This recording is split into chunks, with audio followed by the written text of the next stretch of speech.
Skin cancer is one of the most diagnosed cancers in the United States and is most often caused by overexposure to UV rays. There are a number of sources of UV radiation, both natural and artificial. So we want to tackle some of the common myths surrounding this topic. And joining us to talk about that is Dr. Crystal Lee, the Medical Director in Utilization Management at Blue Cross Blue Shield of Michigan. Thank you so much for joining us today. We appreciate your time. Thank you for having me today. So myth number one, people who rarely go outside can't get skin cancer. Can we talk about that?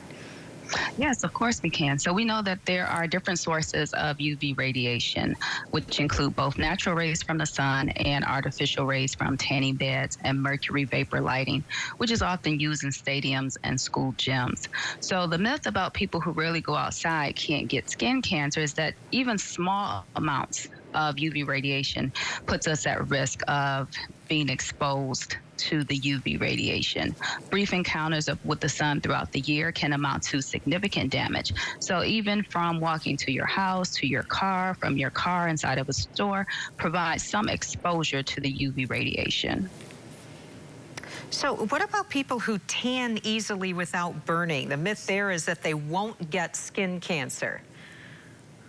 And there's no such thing as a safe or a healthy tan. So you still have to protect yourself. So making sure that you are, tanning can increase one's risk of developing skin cancer.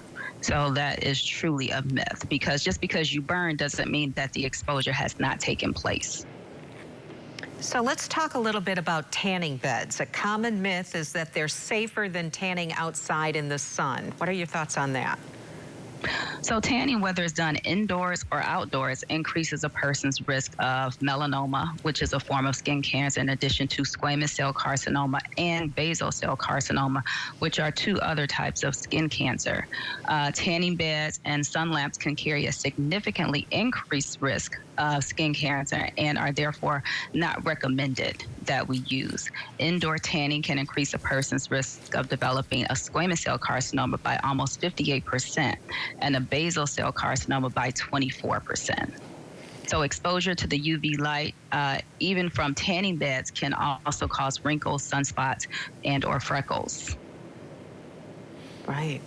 So a lot of problems there. Can you tell us a little bit about what people can do to plan out ways to protect their skin?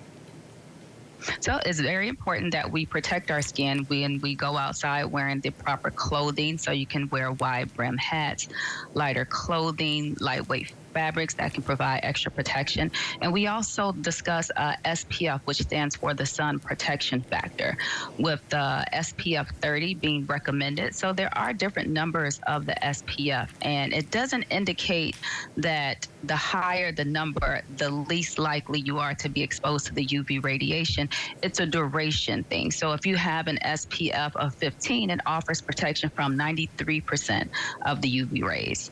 An SPF of 30 may provide up to 97% of the UV rays, but we also have to keep in mind of reapplication of the sunscreen. These are really important tips for people to keep in mind. We appreciate your time.